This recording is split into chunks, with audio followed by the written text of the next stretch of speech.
I want to do there. Okay, there we go. Hello, hello, hello.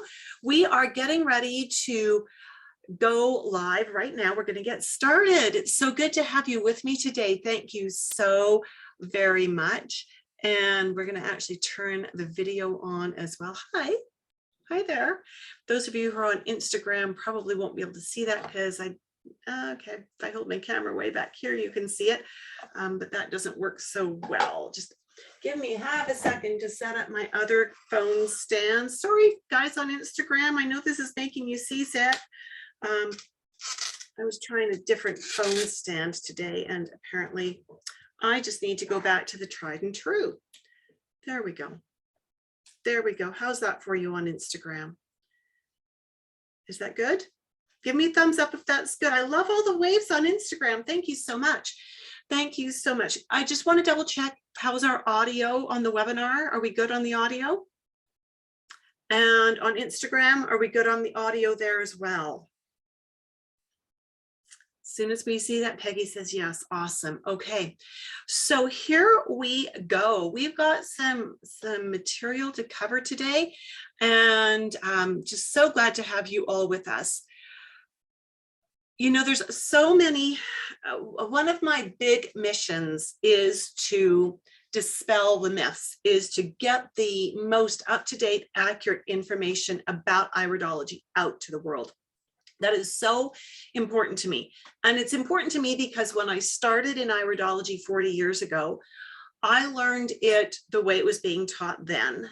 And there's been so much research and so much development in this science that I've had to abandon a lot of what I learned back then to adapt and adopt the more accurate information, the more current information. Tracy, thanks for letting me know the audio is good on Instagram. And so what we are going to do today is indirectly dispel some of those myths, okay? And we're going to do this because when people are practicing the old style of iridology, they are using information that's outdated, that's not valid, that's been disproved. And so we want to be focusing on the most up-to-date. I love interaction, so I'm going to ask you to pop in with questions and comments, regardless of which platform you're with me on, whether you're with me on Facebook, on the webinar, or on Instagram. I love having that interaction. So if you want to ask a question, go ahead.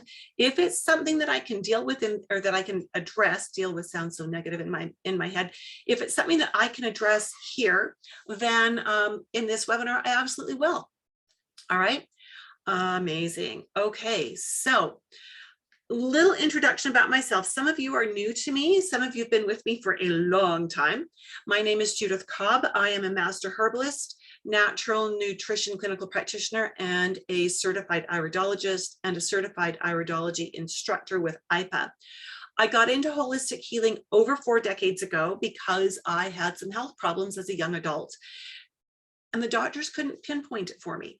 They couldn't tell me what was going on, and they couldn't give me any direction as to what I needed to do. So the opportunity presented itself for me to see a holistic health coach and start working with her. That was the turning point. That was where I absolutely went, yeah, okay, modern medicine is great for emergency medicine. Like if you break a bone, don't call your herbalist, call your, go to the ER. But for regular things, for wellness protection, for wellness enhancement, modern medicine doesn't have much to offer. And so I got into this over 4 decades ago. And in all those years, I have helped hundreds of clients in all kinds of ways, probably thousands. I've lost track. I don't keep records like that. I don't keep that kind of data. I probably should. I've written many books that I've self-published and self-distributed.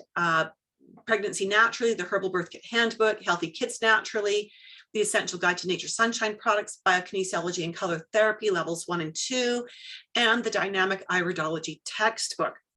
I've also created and taught many courses. The very first course I started teaching some 35 years ago was called Herbology Level 1, and it was a course that was designed to teach people how to use herbs they could purchase already prepared in a health food store to help them understand the uses of these herbs.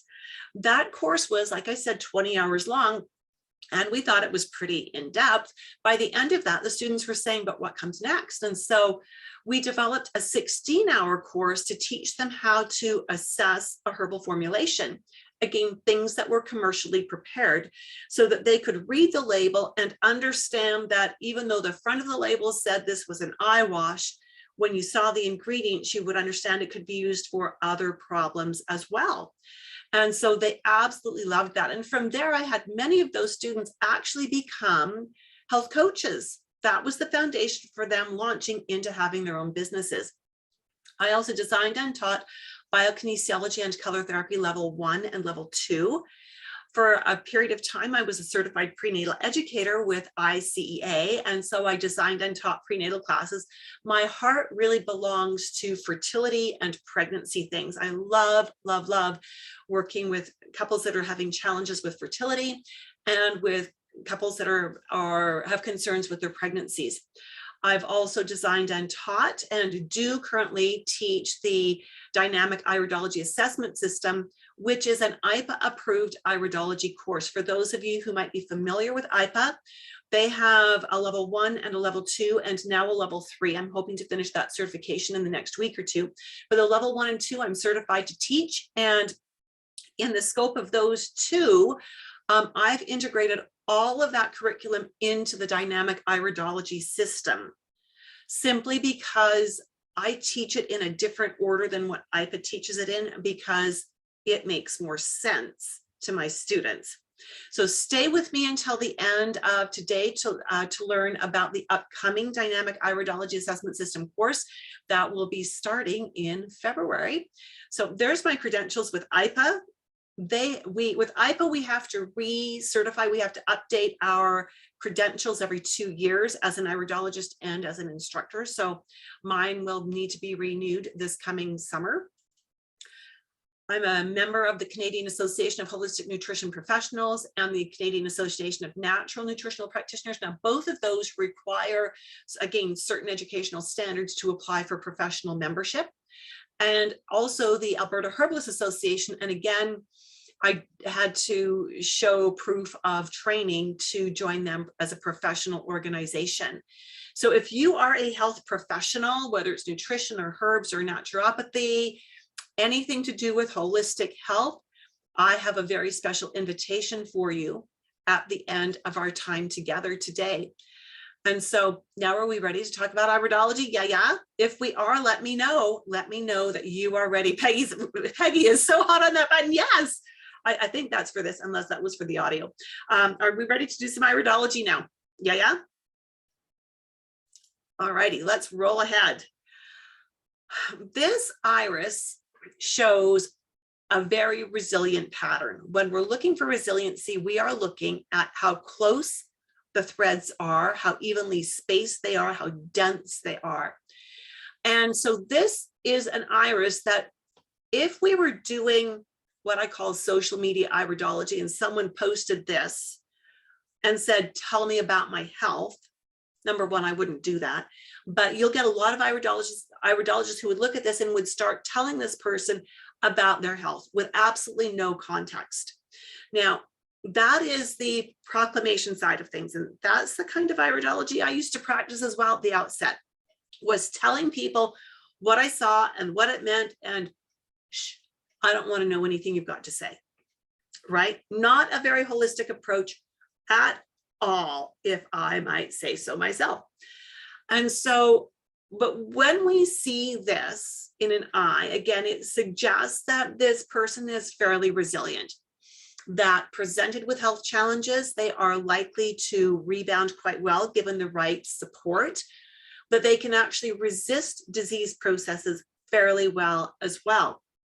And so that would be the first assessment here. However, there are some things that are showing up in the nutritive zone that suggest that the digestive tract, the stomach itself, the stomach lining, the stomach, the intestinal tract, may not be quite as resilient. There are some things that suggest that elimination through the surface and even the circulation within the surface blood and lymph may not be as resilient, but you know, the fiber structure is really good.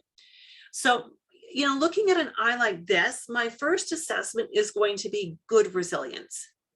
But I want to know more. I need to know more, because even when we see an eye that looks like this, that has that strong resilience pattern to it, without knowing what they are doing in their everyday life, without knowing what stresses and what traumas they're enduring, without knowing what their own health history is, without knowing a little bit about their family's health history, that assessment of resilience may not be completely accurate. Now, we say that because, again, we don't know enough. This is where we need to start asking. Okay, so this is a picture of an old Rolls Royce. Now, most of us would agree that a Rolls Royce is a car that is resilient. It's well built, it's well engineered, it should run like a dream. It should it should be prime, but this car obviously is not in its prime anymore. It might not even start. My point here is that this car had great resilience. This car should have been running forever, but the owners forgot to do the maintenance on it.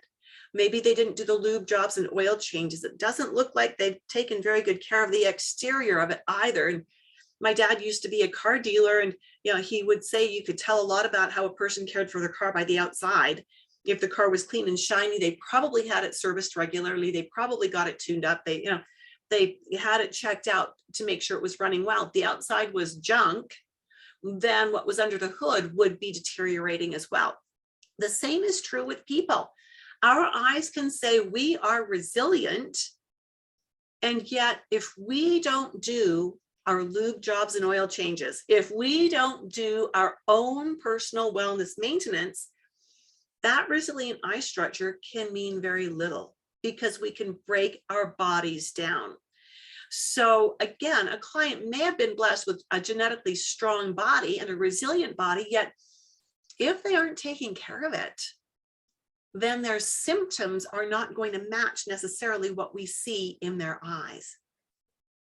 So a person with a strong resilience can break it down. Samira, absolutely. She says personal wellness maintenance is the key. It is. It absolutely is. People often think that I'm a little fanatical about how I take care of myself. I eat almost no sugar whatsoever. We can be at a fabulous get together with friends and it's all sugar feasts, and I'll be sipping on water. And they'll go, oh, come on, don't you want some? And I don't want to be snotty, if you will, or snooty, or, I don't want to stick my nose up in the air at them, but it's always, no, thanks. I'm good. I just leave it at that because I value my health. Here's a different eye, another eye. Now, I want you to look carefully at this and see how we've got lots of loose, gapy openings in this eye. These are called lacunae. And we've got lots of wave to the fiber structure. We've got areas where it's a little bit faded out, where it's a bit darker, even inside this lacuna. We've got areas up at the top where it's a little bit darker. We've got areas where it's thickened and white, got all kinds of things. So this person was likely born with less inherent strength. So again, we need to find out, what has their health history been? Have they been well? Were they raised in a home where nourishment was good, where there was lots of love, where physical activity and sunshine were encouraged? Or were they raised on pink stuff in a bottle? I'm talking about what some uneducated people put in a baby bottle, for instance, sort of a pink fruit drink thing, and sugar and junk food, and no encouragement for physical activity, maybe not a lot of love as well, because those are things that will help to compromise this person's health. And as we ask about the family history, is there a personal or family history of? And we can then correlate these different markings to different areas of the body.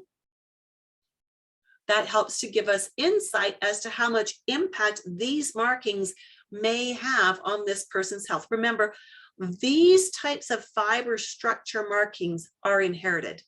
They are passed down over the generations, over the last 3 to 4 generations. These color markings, these pigments may or may not be inherited. So we need to gather information.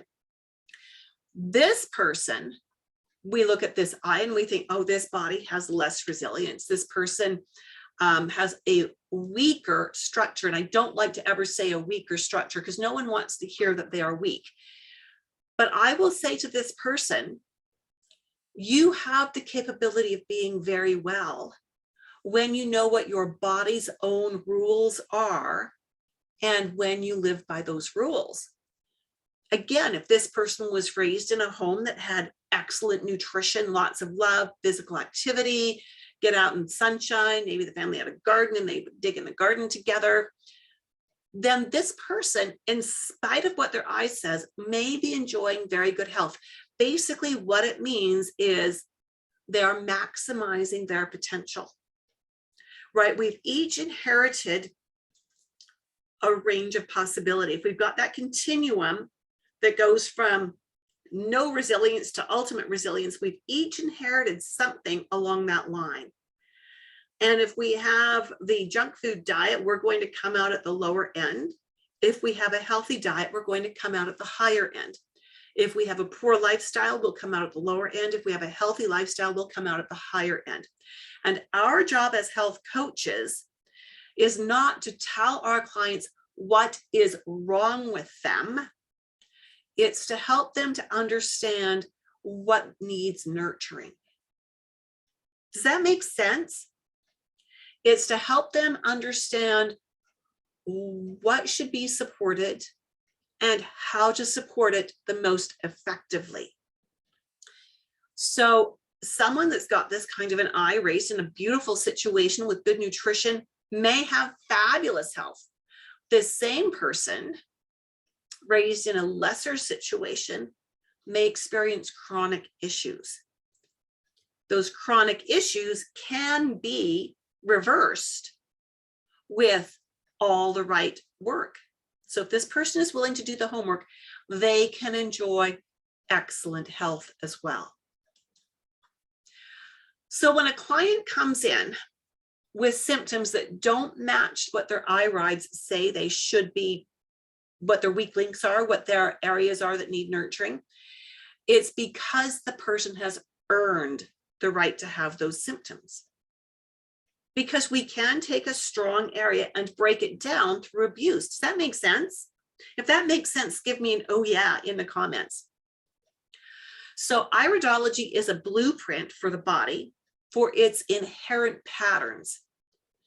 Iridology, thanks Peggy, iridology doesn't account for the abuse that is dished out to the body. Now I gotta tell you, as a health coach, what I see a lot of is people are making motions in the right direction. Their heart is in the right place. And Emma, thanks. And Sarah, thank you for saying, oh yeah. I see a lot of people whose heart is in the right place. They want to be well. They think they are doing the right things. And yet when they come to see me, what I see is a shotgun pattern. They bring in their basket of supplements and I ask them, why are you taking this?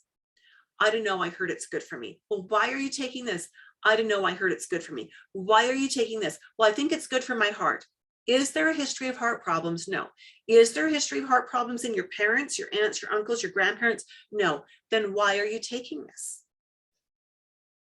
Because, right? And so it's our job to help them streamline. We need to understand what their eyes suggest their challenges are. We need to ask them questions about what they perceive their current challenges are and what their health, what their concerns are for the future. And then we need to ask even more questions. What are you doing? What is your diet? What is your lifestyle? What are your supplements like? And then we need to put that all together to create a picture. So sometimes when people come in, you know, they're doing things that are not helpful. And it might be something obvious like smoking. It might be that they skimp on their sleep. That is a huge one. The number of people that come in getting 5 hours of sleep and say, I want more energy. And I'm going, yeah, you got to help us out here. You got to get a little more sleep, right? I cannot recharge your battery if you don't stay plugged into the charger long enough. It just doesn't work, right? It might be that they have a sedentary lifestyle. Maybe they work at a desk job, and when they go home, they sit and they play on the computer or work on the computer all evening. So our job may be in part to get them out walking, just walking for 2 or 3 times a day for 10 or 15 minutes at a time, just to break up that sedentary lifestyle they've got. Iridology, from that perspective, informs us as to the best ways to care for the body. It will give us clues as to the best food choices, lifestyles, supplements. And when we understand these inherent tendencies and patterns, we can actually help our clients more. So we're never looking at one marking and say, this one mark means you have this one problem and you need to do this, because we don't know that unless we've asked them questions. When I teach iridology, I teach my students that we want to see 2 or 3 markings pointing to one problem before we call it a problem. We want to look at the body as a unified whole, not as individual markings. We are not medical doctors who are specializing in just the blood or just the bones or just the liver or just the stomach or just the brain, or right? We do whole. We need to be very holistic. We also need to be aware that trying to do iridology without having supporting modalities is like taking your car to the repair shop. Oh, there's another car analogy. My dad would love that. Taking your car to the repair shop and the technician saying, yeah, your car has a problem. And I know exactly what that problem is, but I don't know how to fix it. You're going to have to take it down to Joe down the road. He's got what you need to fix it. Right? An iridologist who only knows iridology and does not know nutrition or herbology or aromatherapy or something like that is no better than a mechanic who can assess a problem but not fix the problem. Does that make sense? That we really need to be able to assess and recommend. So important. And Peggy's saying, yes, it makes sense. Love it, love it, love it. All right, so let's talk about what you can and can't say. Okay, and we were talking about proclaiming versus asking.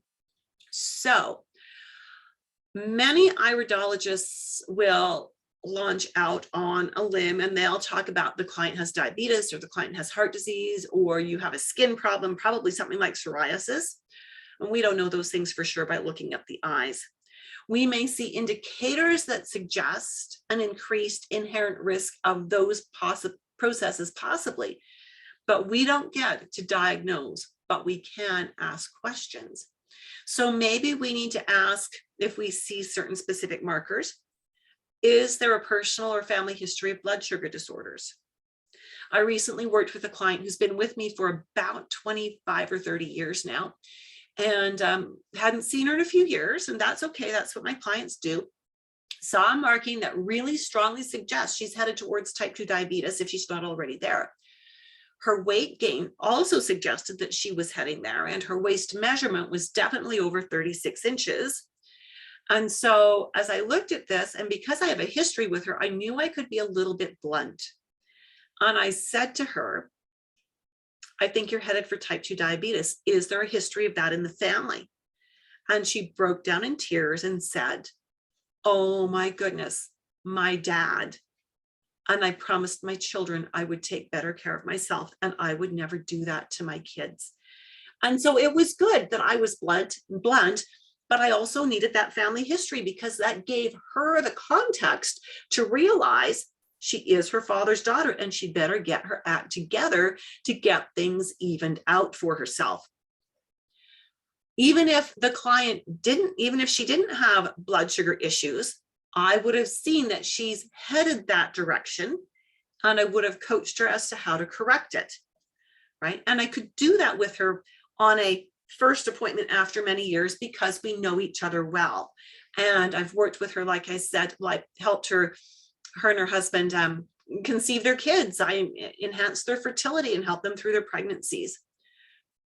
Okay, so we can teach our clients about different markings we see.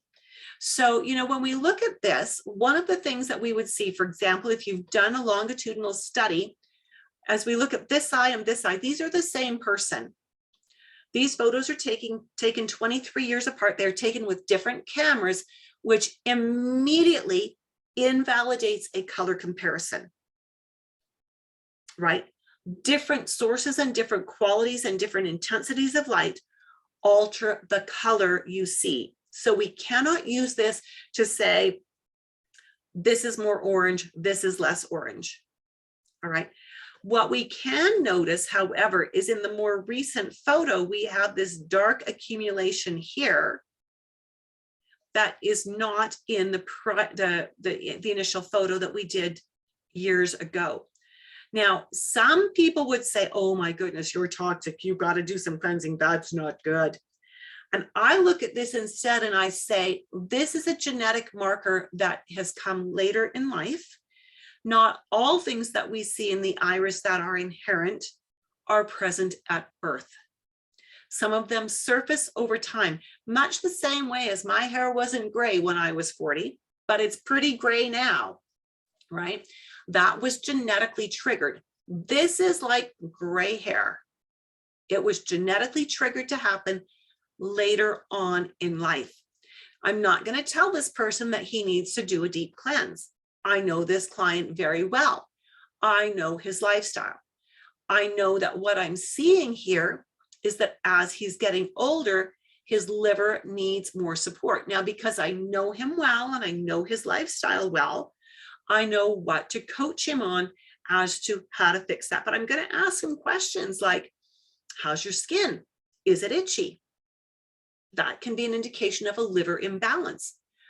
Do you feel anemic? Do you get easily winded going up and down stairs? That can be a symptom of anemia, right? I can't diagnose anemia, but I can ask him that. And then if I feel like we need more information, I can send him back to his doctor to get some basic labs done.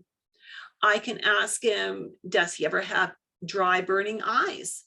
That can be a symptom, or gravelly eyes. That can be a symptom of liver being insufficient. Right? How's the immune system? Because the immune system, the liver plays huge roles in the immune system. Have you been well?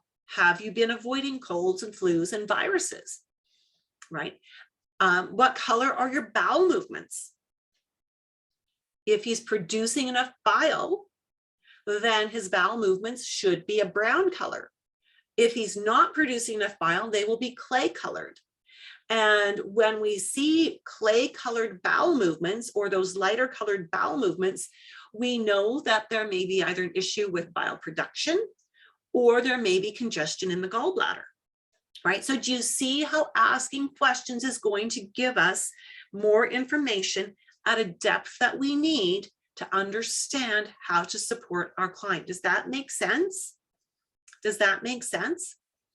So it's really important for us to always ask questions. Always ask questions. I can say, I see a pigment here that isn't in the previous photo. That's obvious. That's not diagnostic. It's a statement of fact. But I cannot tell him his liver is in trouble. I have to ask questions to find out what's going on. I might even ask him about his temperament. Has he been struggling more with depression or anger lately? Because those are symptoms of a liver being out of balance, right? And his answers are going to give me what I need to know so that I can choose appropriate approaches. Now, in doing that, the iris accumulates pigment. It never disperses pigment. This is not going to disappear.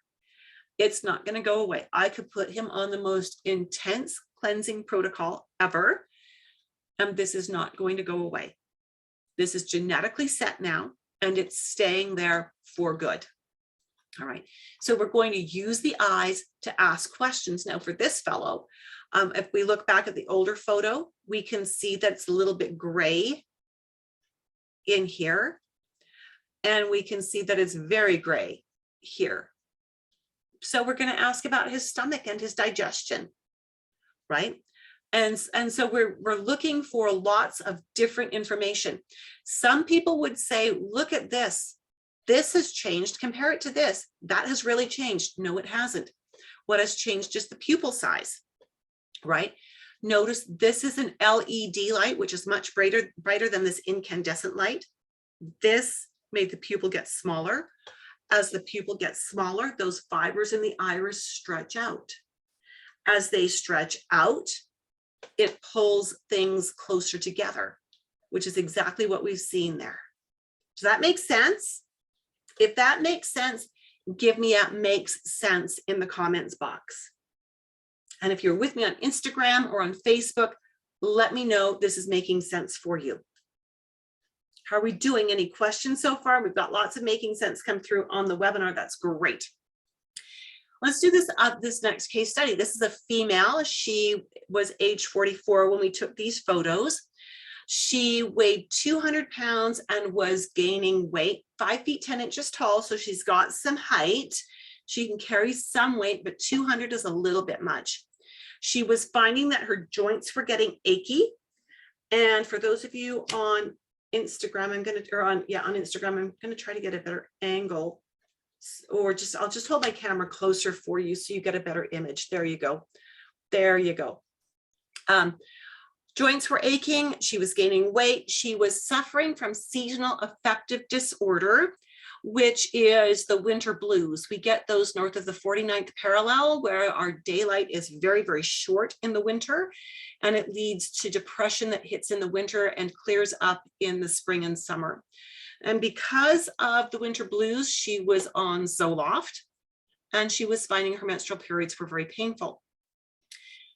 When we look at her eyes, we see that the fiber structure says there is a slight predisposition towards being a little bit of connective tissue weakness. And she has a central heterochromia. That's what we've got in here. That is a liver pigment color. And we know that the liver, according to TCM, is the seat of depression. And we also know the liver plays key roles in balancing hormones. We also have some dirty yellow coming off the edge. And for those of you on Instagram, by the time we go from a computer screen to a phone camera to whatever device you're looking at, colors may be somewhat distorted. But this dirty yellow suggests that there may be an inherent kidney predisposition. Oh, look, we have a shoe lacuna, which means that she has that predisposition that she inherited from her parents towards kidney imbalance. And so when we see the yellow, when we see some white, and when we see the shoe lacuna, we know that she's got three different markers. Remember I said earlier, 2 or 3 markers pointing to any one thing. She's got 3 more markers pointing to kidney, which when you know your kidney chemistry, kidneys are responsible for balancing acid in the blood. If the acid gets out of control and is too high, we're going to see inflammation. Oh, there's the joint problems, right? So then we needed to ask her about her digestion. And when we look in that nutritive zone, we have a definite central heterochromia that suggests a little bit of a challenge with maybe producing enough acids. I also wanted to ask her about her bowel movements because her collarette is quite irregularly placed. And so with this, when I asked her about her bowel movements, she said she has rabbit pellet bowel movements. Well, if you know about human poop, rabbit pellets are a sign of constipation, right? I asked her about her coffee consumption because coffee is a diuretic. Coffee stresses the adrenal glands, and coffee increases the acid levels in the body and destroys the stomach lining. Yes, there are no redeeming things about coffee, no matter what they say about antioxidants. And so as I asked her that, she was drinking 3 to 4 cups of coffee per day. Now, remember, coffee is also hard on the thyroid and the liver and so many other things. Peggy's asking, so what if they don't drink coffee? What if they don't drink coffee, and what context? More information, please, Peggy. They don't drink coffee, and what symptom are they working with? What's out of balance? So in this client's first appointment, I suggested eliminating the coffee. Good. So I'll answer that in a moment, Peggy. I suggested eliminating the coffee to bring her liver and her acids back into balance, because that would affect so many symptoms. And I also suggested that she could benefit from adding collagen to her program and adding digestive enzymes to her program. I also asked her to increase her leafy greens. In her second appointment, she had done all of those things that I'd asked her. Her joints were improving. I knew they would. Her periods were a little bit better, and even the depression was a little bit better. So now, building on what we had already done, I asked her, how much water do you drink in a day? She said, oh, about 3 glasses. Well, for a 200-pound person, 24 ounces of water is nowhere near enough. So I also asked her about her sleep, because the liver is also the seat of most insomnia. I did suggest that she needed to drink more water, so boosted her to 6 glasses, which is not quite enough yet, but you can't always do everything in one fell swoop. I suggested that she maybe should get outside and get in 30 minutes of walking a day at when the sun is the highest. Now, you got to know that in our winter, where we're at right now, when the sun is the highest, it's not high. It's really low. So really important to get any benefit from the sun, to get out at noon when the sun is the brightest, especially in the wintertime. I also suggested that she should talk to her doctor about getting a light therapy lamp, okay, so an SAD lamp, because that can be very, very helpful as well. And so we got her drinking water and got her walking. On the third appointment, the doctor had given her a prescription for an SAD lamp. Yes. And she started using it right away. Instant change in her symptoms. Instant change. She loves using the lamp. Use it for about 30 minutes within the first hour or so of waking up.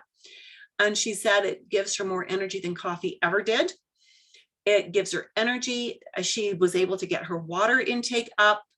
We also suggested getting protein at every meal, and she was doing so much better. So we were able to use the eyes to correlate with her symptoms, to understand why she was having symptoms, and to understand what we needed to do. So Peggy has asked if the person doesn't drink coffee and has rabbit poops, what's going on then?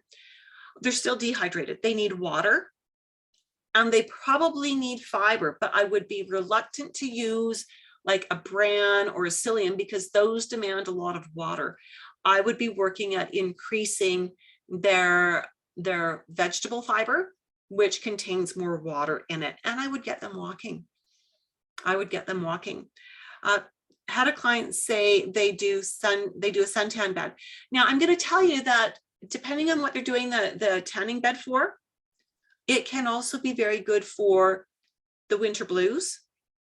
Absolutely. You just have to be a little bit more careful with the radiation, with the UVA, UVB, right? With that. And that can be a bit of a problem. Also, remember, anytime you've got a sun tan, you actually have sun damage to your skin, right? Which is why I prefer the SAD lights. SAD lights are not expensive. They last for years. They're such a good investment. Here's another case study. This is a 24-year-old Filipino man. And when we look at the structure of his iris, look at how nice this is. We have almost nothing that is open or gappy. Now, true in a brown eye, in a true brown eye, we've got so much pigment that it hides most of the fiber. Now, if there was any large structural things happening, we would still see those.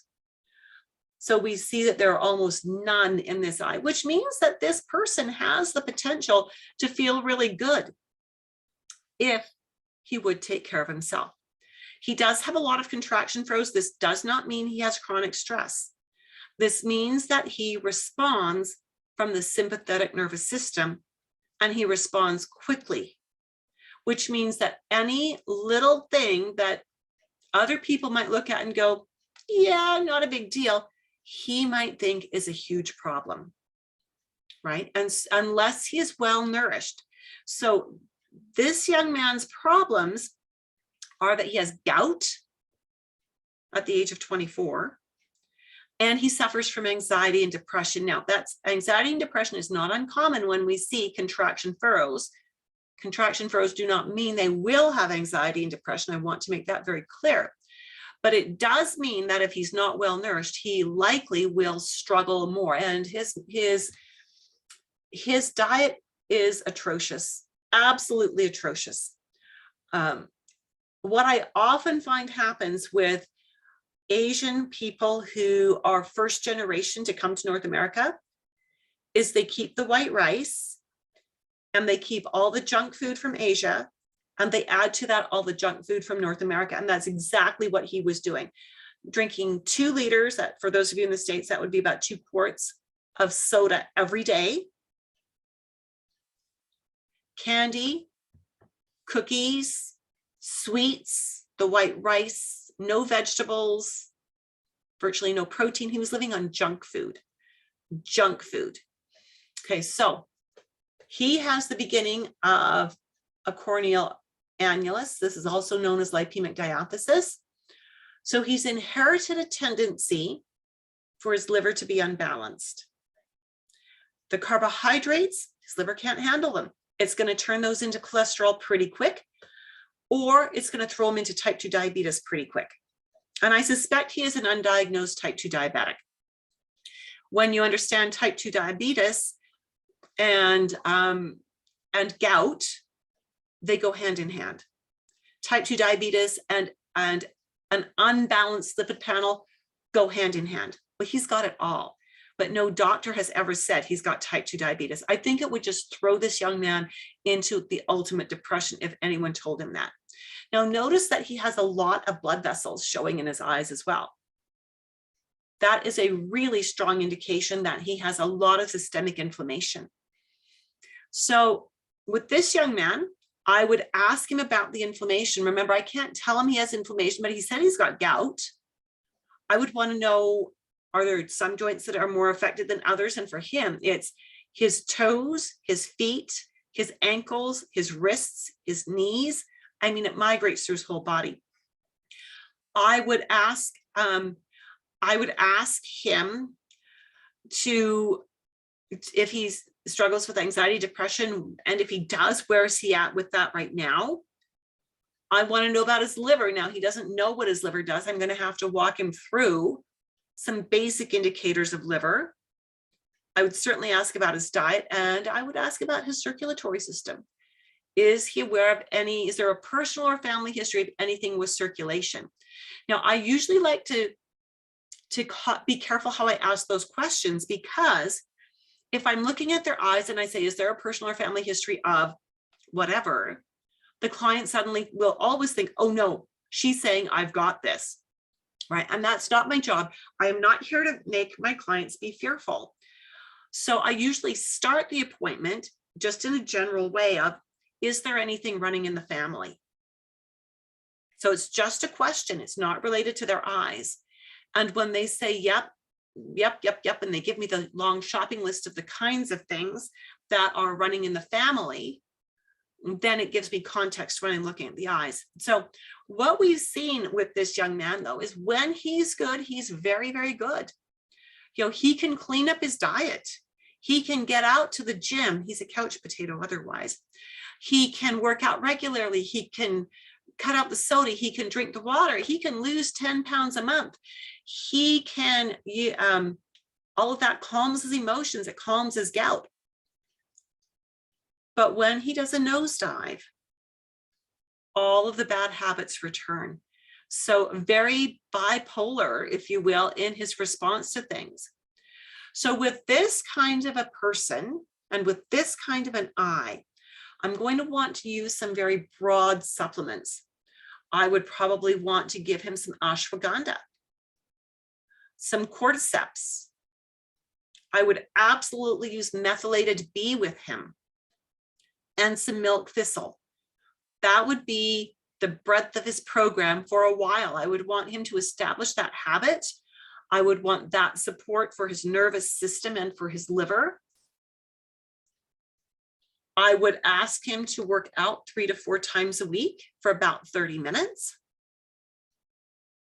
And I wouldn't care if it was put his toddler into a stroller and go for a fast walk with the toddler, or getting out to the gym. Actually, I'd like more gym than just walking, but I'll take what I can get. I would want him to cut out the soda and to drink more water and to eat more leafy greens. And I'd also want him to be getting more protein. I wouldn't necessarily do all of that in one appointment. When I'm working with someone who has anxiety, giving them lists that are too long shuts them down, right? So I want to choose the thing that will have the biggest impact. So it might be, can we just cut out the B vitamins? Cut out the B vitamins. No, we don't cut out the B vitamins. Cut out the soda. Can we just cut out the soda and replace it with water? And can we use, I would probably start him on ashwagandha and just get him doing that daily for a month and see where we end up. All right, is that all making sense? When people create these super huge long lists of recommendations based on what they've seen in eye, because they didn't ask any questions, that's just wrong. That's just wrong. It's a shotgun pattern and it's not manageable. It's the fastest way to guarantee failure for your clients, right? They can't do it all. They won't do it all. They won't come back. So here's what I'm hoping you're taking away from what we've talked about so far. Too many iridologists are using old, disproven information. Iridologists cannot diagnose. Jason Johns, thanks for saying that makes good sense. I appreciate that. Iridologists cannot prescribe. Iridologists are not medical doctors and should not pretend to be. And even if you are a medical doctor who uses iridology, you do not want to diagnose from the eyes. Use the eyes to guide you and then use medical testing. Samira on the webinar is saying, any pictures for decreased kidney function? We cannot see decreased kidney function in the eyes. We can see predispositions towards kidney challenges, and what that would actually look like on a lab test or in symptoms, you'd have to ask your client. The safest way to practice iridology and to be of the best service to your clients is to study and use constitutional iridology as a guide to assess your client's irides. Temper that with questions and conversations, and then make health promoting suggestions. So with that, I would like to take a moment to introduce you to the Dynamic Iridology Assessment System. This is the only live, online, fully mentored course for nutritionists, herbalists, and naturopaths who want to streamline their clinical work without sacrificing client care. I find too many holistic health practitioners spend their own time unpaid creating client programs. And if you've had to spend your own time creating a client program, you're putting way too much information into it, and it's going to overwhelm your clients. They're not going to come back. They won't be able to comply, and it's not going to work out well for anybody. If you want to learn more than just iris markers, and Peggy is actually saying best course ever. It makes you look on your own health differently. Highly recommended. Peggy is a graduate of the course. Thank you for that, Peggy. And Jason Johns is asking, do you do initial phone calls or consults? I work strictly by appointment, and so you would need to submit photos to me. I would need to make sure that they work well, and then we could book an appointment. Okay, I don't do any free work because this is my livelihood. If you want to learn more than just iris markers, if you actually want to learn how the different markers work off each other, remember we looked at the woman who had the shoe lacuna. She had the yellow, she had the white, 3 markers pointing towards kidney, which suggests acid, which contributes to joint issues, right?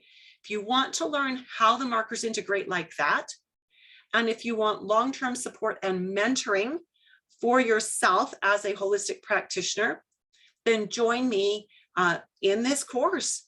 Our next course is starting on February 9th. And I just want to give you a quick high altitude overview of some of the important pieces of the course. The course is delivered via 20 live 2-hour-long webinars. Each class is recorded for playback on demand. We have a lot of interaction in the classes. They are not just me talking at you, right? It is a very back and forth conversational program. The class cohorts are limited to 10 students to ensure you get the interactive support you need to learn iridology well. And again, every class session is recorded and loaded up to your student site so you can review it as needed for up to 18 months past your start date. We hold live group mentoring workshops twice a month. These sessions are for you to bring cases and questions to share with us. These are done by webinar again.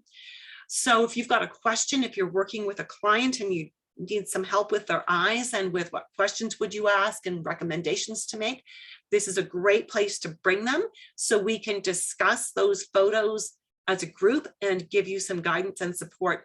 Sometimes we talk about other things like business strategies, but these sessions are primarily driven by student need. Even after you complete the course, you are welcome to come back to office hours.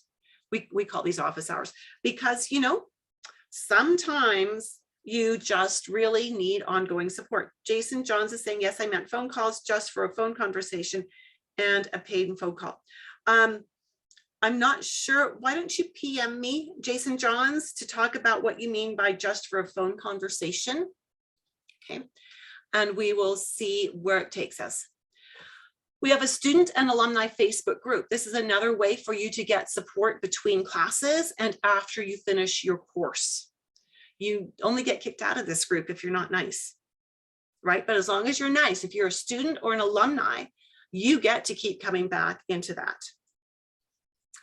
There's also a 225-page downloadable digital textbook that I've written for you.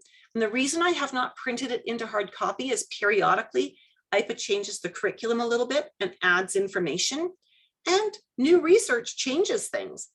And rather than me printing up 100 copies and maybe, you know, ending up with 50 that are outdated, I prefer to leave this digital so that as it's updated, my students and my alumni get access to the new version of it. We've also got 45 pages of cheat sheets. This is digital study notes. They're great for using when you're actually with a client. If you've forgotten what questions to ask, super easy to use these cheat sheets to look things up. It's meant as a quick reference guide. IPA certification mentoring. If you want to become certified with IPA, I include the extra mentoring, which includes 2 levels of exams that you do before you get to the IPA administered exam. I include that extra mentoring as my gift to you. Most instructors charge extra for the mentoring. And again, there are 3 levels of exams, 2 that I'm required to administer for you, and 1 that you will need to purchase from IPA when I tell them you are ready. Okay, here's what a couple of my course graduates have said. Chris Mayer said this about the course. I wanted to improve my offerings as a health coach. I did not have a foundational framework for building individual programs based on each client's unique need. Constitutional iridology was that missing link. And you, meaning me, constantly reinforce that foundation. We practice, practice, practice. We actually practice in the course what questions to ask and program creation, right? We practice that so that you're not just learning theory, you're learning practical application. Graziella Alexandrova said, I've taken an iridology course with another instructor, but Judith's course, Dynamic Iridology, surpasses it in knowledge, delivery, and supported documentation.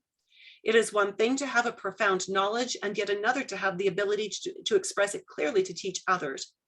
Judith Cobb teaches in a manner that students can understand, believe, and trust the information. She is both a knowledgeable and skillful instructor. It was a pleasure and an honor to be Judith's student and to be exposed to the most advanced techniques of client assessment utilizing constitutional iridology. Thank you, Judith, for sharing your extensive knowledge with us.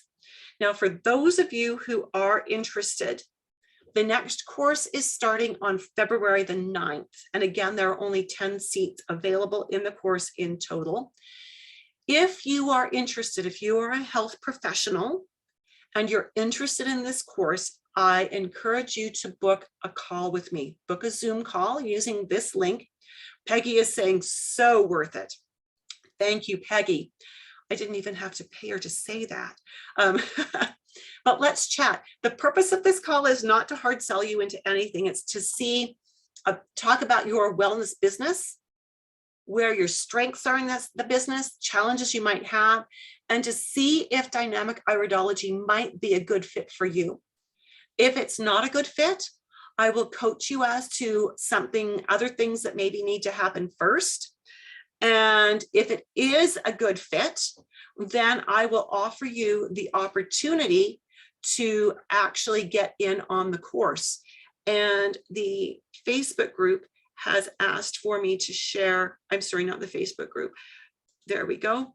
And that should do it, share the link. There you go. Now, here's a little heads up for you. I recently made the decision that I'm increasing the tuition for 2022 for all my courses in 2022. However, if you book a call and get enrolled before 6 p.m. tomorrow night, you will get the course at the 2021 tuition. All right, that's going to save you a few $100s. So if you're interested in learning iridology and you're a health professional, and you want to get started in February, then book a call. I've got some call slots left for today and some for tomorrow, so we can get you in under the wire if you want to avoid paying the increased tuition that will be happening for the April cohort. All right. Fabulous. So we've had lots of comments of various kinds on the webinar. Didn't see any come through on Facebook. Is there anything else I can help you with today?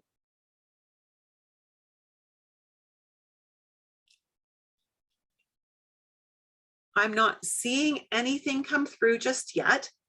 Certainly, again, for those of you that are on Instagram, you can see the URL there, tinyurl.com/insight-call. And you can see that on Facebook as well. And Peggy says, love you, Judith. Thanks for your time. You're more than welcome, Peggy. It's always good to see an alumnus in the group. I look forward to seeing you all really soon. And I wish you all the happiest of New Year's if I don't talk to you today or tomorrow. Take care and stay healthy. Bye for now.